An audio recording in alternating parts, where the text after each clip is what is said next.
नवरात्रि का व्रत भगवान श्री राम ने भी रखा था। नवरात्रि व्रत है ही इतना मंगलकारी। कहते हैं सच्ची श्रद्धा के साथ रखा गया नवरात्रि का व्रत सभी अमंगलों को हरने वाला है। माँ जगदम्बा की अनुकंपा से नवरात्रि का व्रत रखने से बड़े संकट दूर होते हैं। आखिर भगवान श्री राम ने किस मनोकामना की पूर्ति के लिए रखा था नवरात्रि का व्रत? मर्यादा पुरुषोत्तम राम ने भी नवरात्रि का व्रत रखा था। उसका बड़ा ही मनोरम वर्णन श्री रामचरितमानस में है। देवी भागवत महापुराण में भी इसको विस्तार से बताया गया है।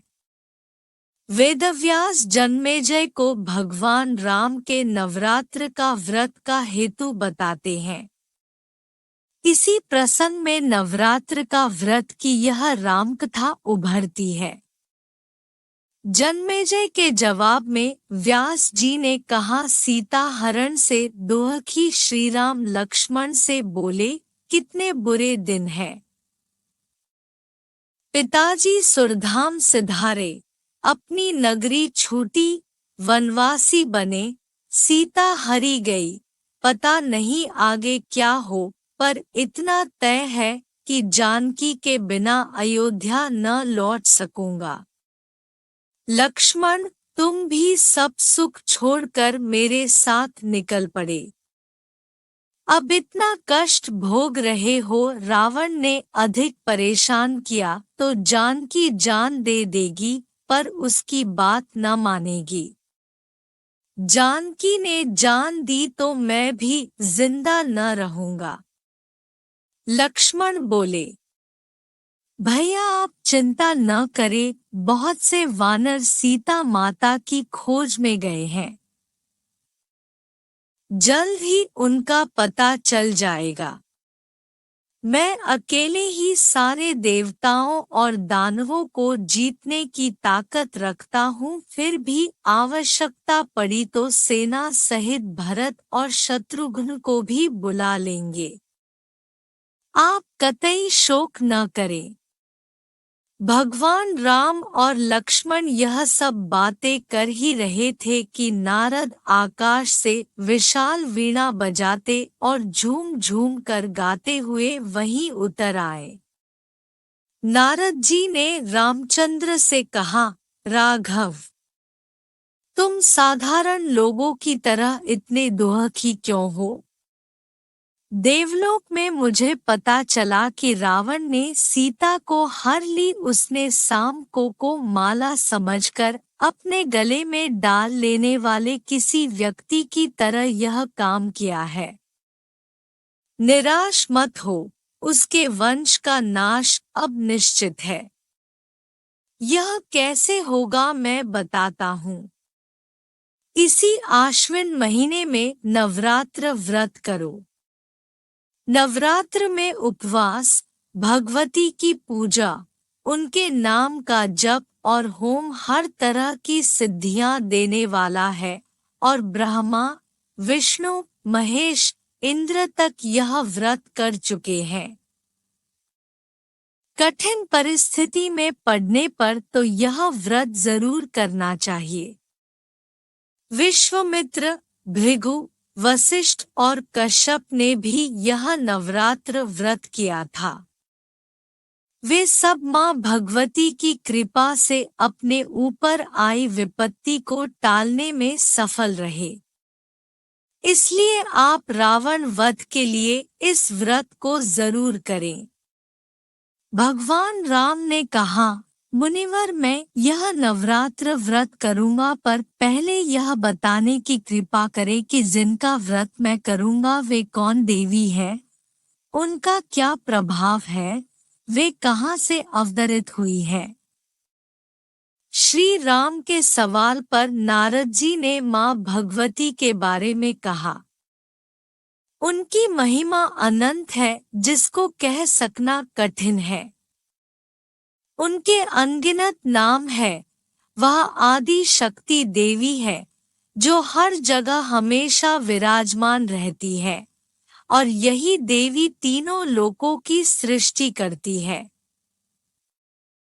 ब्रह्मा जी और वेद इन्हीं से प्रकट हुए हैं। भगवान राम ने कहा, मैं पूरी लगन से आदि शक्ति का यह व्रत करना चाहता हूँ। व्रत के विधि विधान बताइए।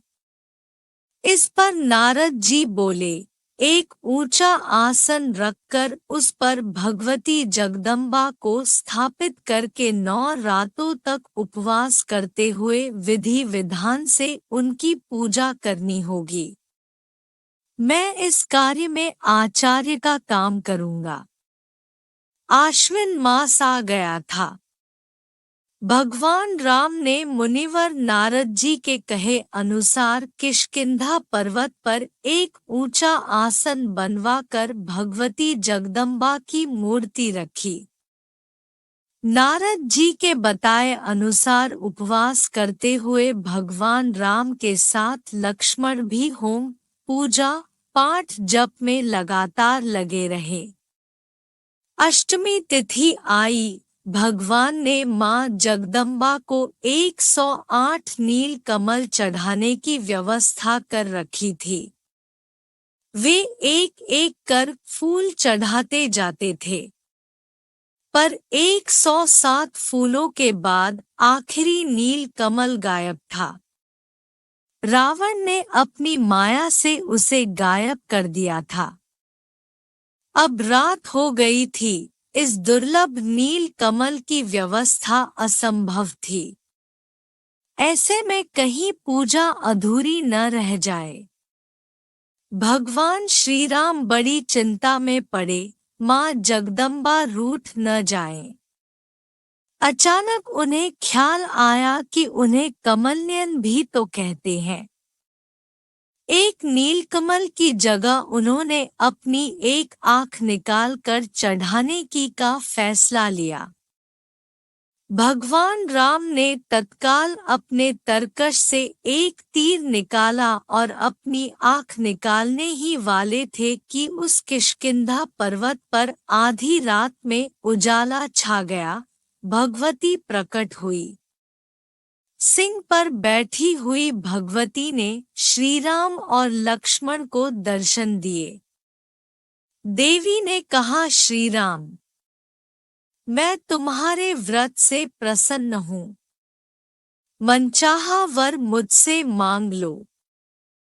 मनु के पावन वंश में विष्णु के अंश के रूप में तुम्हारा अवतार देवताओं के प्रार्थना पर रावणवध के लिए ही हुआ है। तुम्हारे साथ के ये सभी वानर देवताओं के ही अंश हैं।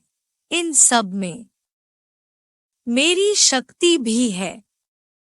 लक्ष्मण शेषनाग का अवतार है, यह मेघनाद को मार डालेगा।